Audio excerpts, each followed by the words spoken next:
(3, 4장) 10항 부르심 받은 어떤 이들이 나오는 이유.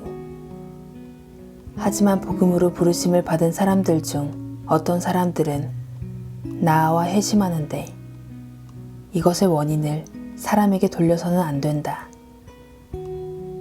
교만한 펠라기우스 이단이 주장하듯 사람이 자유의지를 적절히 사용해서 믿고 회심하기에 충분한 은혜를 동등하게 부여받은 사람들 가운데서 자신을 스스로 구별해내는 것이 아니다. 오히려 이 원인을 전적으로 하나님께 돌려드려야 한다. 하나님께서는 자기 백성을 그리스도 안에서 영원전에 선택하셔서 시간 안에서 효과적으로 그들을 부르시고 믿음과 회개를 부여하시며 흑암의 권세에서 건져내사 그의 사랑의 아들의 나라로 옮기셨다. 이는 그들을 어두운 데서 불러내어 그의 기이한 빛에 들어가게 하시니에 아름다운 덕을 선포하게 하려 하심이다.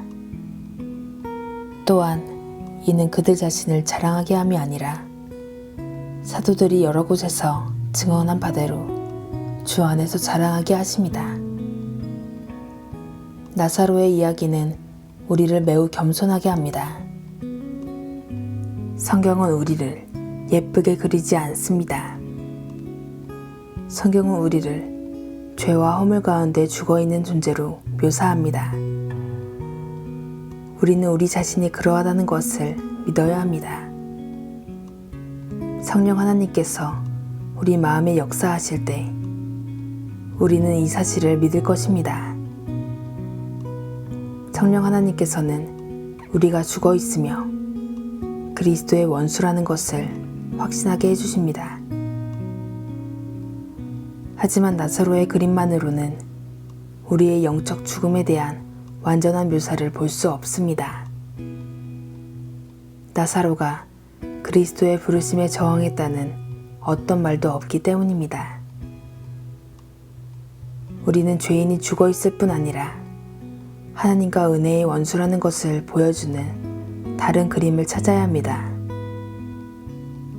죄인이 죽어 있다는 말은 소극적으로 죽어 있는 것만이 아닙니다. 어떤 이들은 그렇게 생각합니다. 하지만 그 사람들은 영적 죽음에 대한 잘못된 그림을 가지고 있는 것입니다. 영적 죽음에 대한 잘못된 그림을 가지고 있는 사람들은 영적으로 죽었다는 것이 아무것도 할 수 없다는 것을 뜻한다고 믿습니다. 하지만 우리의 상태는 그것보다 훨씬 나쁩니다. 우리가 자신의 구원을 위해 아무것도 할 수 없다는 것은 참이지만 더 적극적으로 말하자면 심지어 우리는 하나님의 말씀, 하나님의 은혜를 대항해 싸웁니다.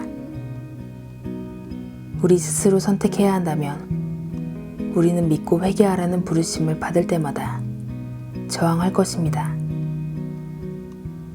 우리의 영적 위치에 대한 또 다른 그림은 사도 바울의 부르심과 회심입니다. 성경에서 죄와 허물 가운데 죽어있는 사람 한 명을 꼽으라면 그리스도의 교회를 핍박하는 자인 사울을 꼽을 수 있습니다. 사울은 소극적 의미에서 죽어있지 않았습니다. 오히려 사울은 신자들을 핍박하는데 매우 적극적이었습니다.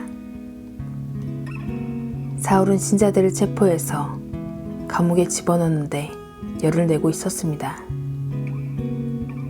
사울은 분노와 열정으로 가득 차 있었습니다. 성자 하나님께서 다메섹으로 가는 길에서 바울에게 나타나셨을 때 사울은 땅에 엎드렸습니다. 사울은 낮아지고 겸손해져서 완전히 변화되었습니다. 사울은 예수 그리스도 안에 새로운 피조물이 되었습니다.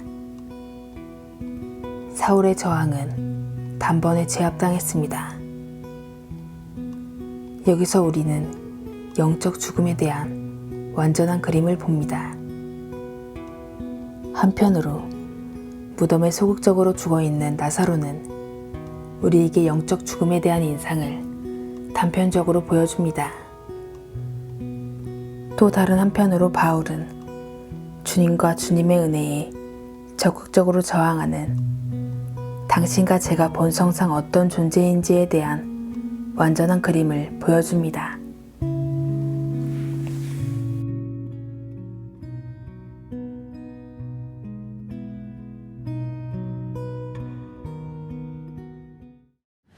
너희 만민들아 손바닥을 치고 즐거운 소리로 하나님께 외칠지어다.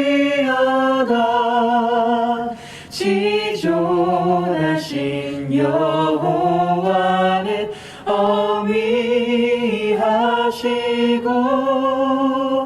온 땅에 그